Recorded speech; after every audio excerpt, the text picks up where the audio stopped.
made the first load of parts that I need to make now, so this is all of them at the moment.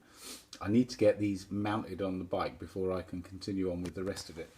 So what have we got? We've got this bit here. We made this out of a little bit of 4mm plate, bent it around and then drilled a load of holes in it. Lovely. Made this out of a solid bit of bar. I wanted a very thick wall thickness on that, so I had to make that myself. This is the bolt, there's the nut. This part here is part of the mounting for the rear bars that come up. Now I can't make them, they'll come out of that bit there, until I've got the bars in place, because it just depends what sort of an angle they come onto it as to how long they have to be. So just to give you an idea, this part goes on here.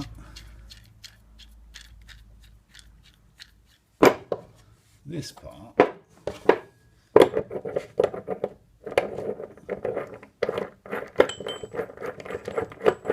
goes in there, like so.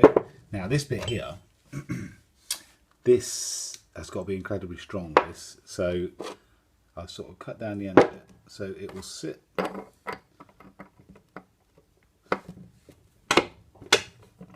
on there nicely, but I'm going to get it welded on the inside and around the outside as well. Now I tried making this myself, and I welded it and I made a right mess of it. It would never fall apart, but it would look crap. So I'm going to get, I've got a friend of a friend who knows what they're doing. They're going to weld it for me, which is the next thing.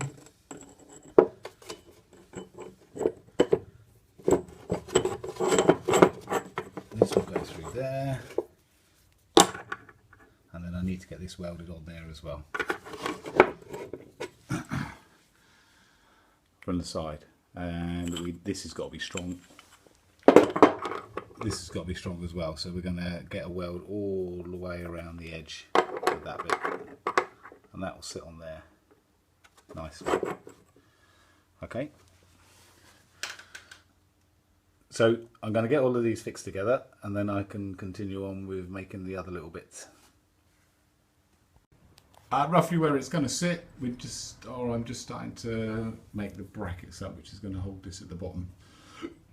So I've got a bit of 3mm angle plate and cut a little section of it out, and this is going to be the start of the bracket, just there like that. Both roughly shaped now to how we want them. So this is the outer part, this is the inner part. Filed off the edges, got a bolt hole there, which is a bit of a shame. Cut finger, which is a bit of a shame. Now that's going to sit up against there like that, and I've ground it away down here and down the other side as well, so I can weld it together, and then hopefully file the wire weld down so you can't see anything at all, so it looks nice and smooth. Okay, ready to weld some brackets onto the back of the bike now to start holding this together. We have this bit's going to go around about there.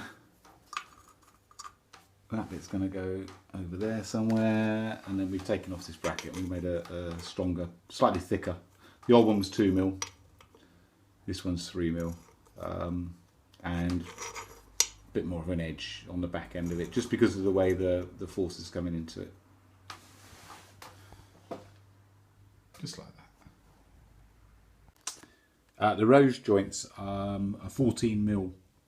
Rose joints, so they've got a big hole, and I don't want bolts that big. I don't need bolts that big on these, so what I've done is just made a small insert to go into, to bring them back down to around about 10, well, to a 10mm size.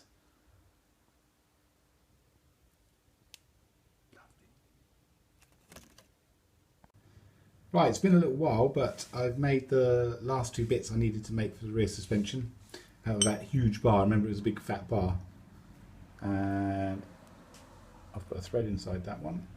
Lovely. this one.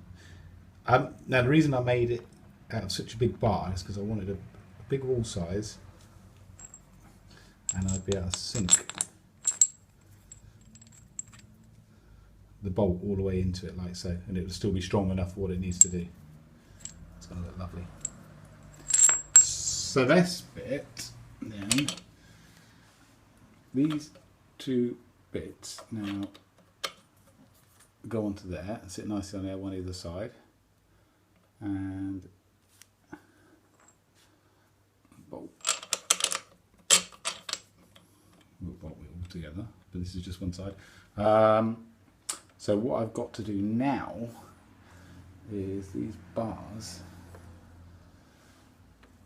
where these bars come around, I've now got to make these bars sit onto the back of these butts there and get them welded on. So that's the next job to do. Okay. Back end of the bike has been taken off, and there's some brackets around here, or bits left of brackets where I've started cutting them off. I'm going to take all of these off, but I'm going to wait, I think, because I've got to put some more brackets back on here again for the foot pegs. So we'll have a think about that in a little while. But I've had the subframe welded properly,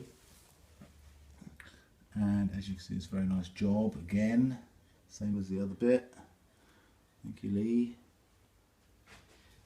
So what we're going to do, we are going to just fit it back on and just see if the rear suspension actually works in the first place before we go any further with this. So the rear end's back from being welded up, and a massive thank you to Dave and Lee for getting this sorted out for me.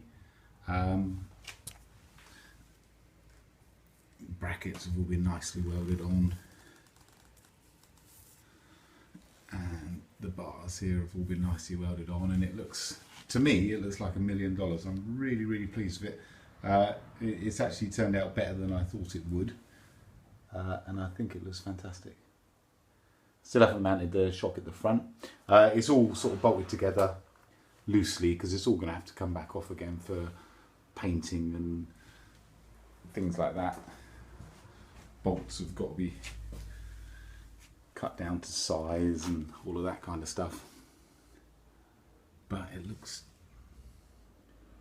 oh, it just looks gorgeous. It does, it looks gorgeous. Yeah. So at the minute, I'm going to leave the back end alone now. Like I said, we've got to mount the shock out onto the frame.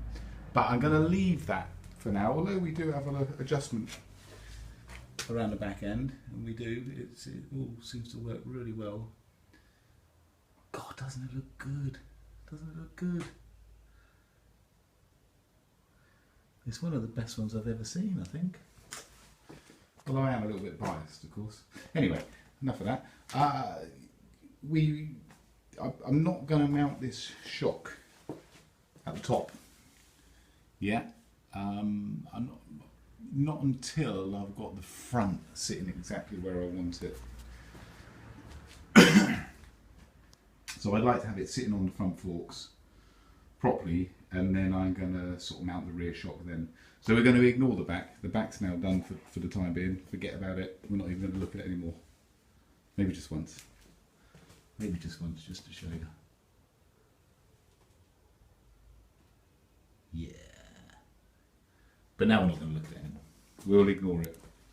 And if you, I mean, if anybody's actually ever bothered to watch all of the videos right from the very beginning, you'll remember right at the very beginning I said I want to make this thing a bit of new, a bit of old, and it's the front end that has got the bling at the moment. Well, not at the moment, but we'll have. I've got hold of a really nice looking pair of front legs for the thing.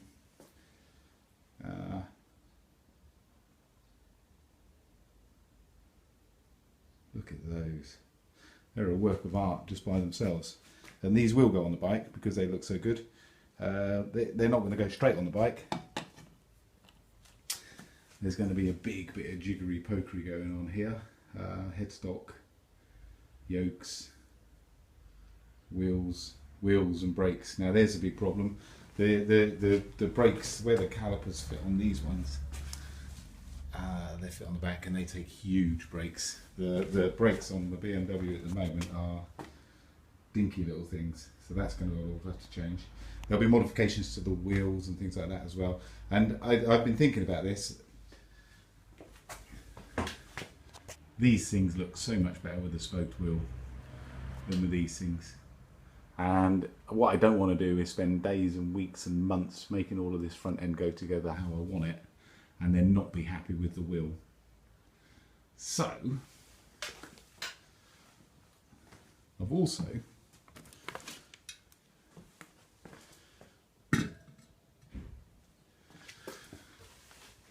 got the wheel I want for the front, and I'm much happier now because I don't mind spending years making this work now because it will look good. It does mean I'm going to have to change the back wheel as well, obviously at a later date, but hopefully one will turn up at the right price when we actually need it, and that'll be a way off yet.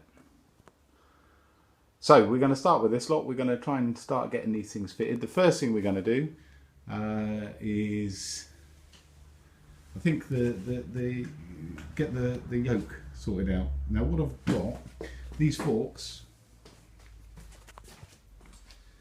they have 55mm upper and 56mm lower yoke clamp.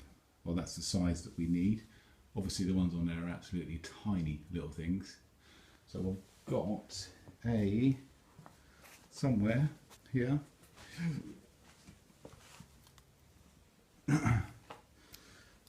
this is the bottom yoke assembly.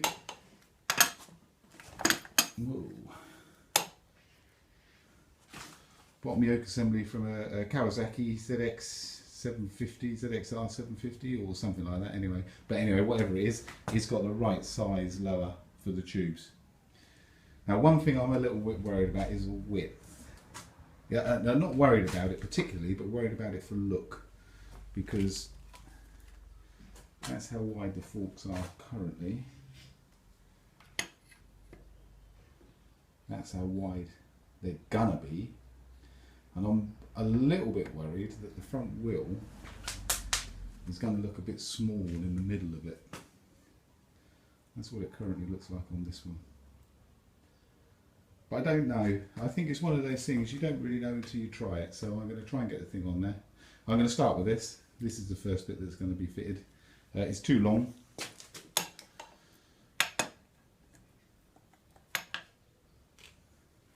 The stem is too long for this. I haven't actually taken these forks off yet to see what the bearing sizes are or anything like that. So that's the first thing I'm going to do. That's the next thing I'm going to do. So I'll start and I shall show you what happens on the way.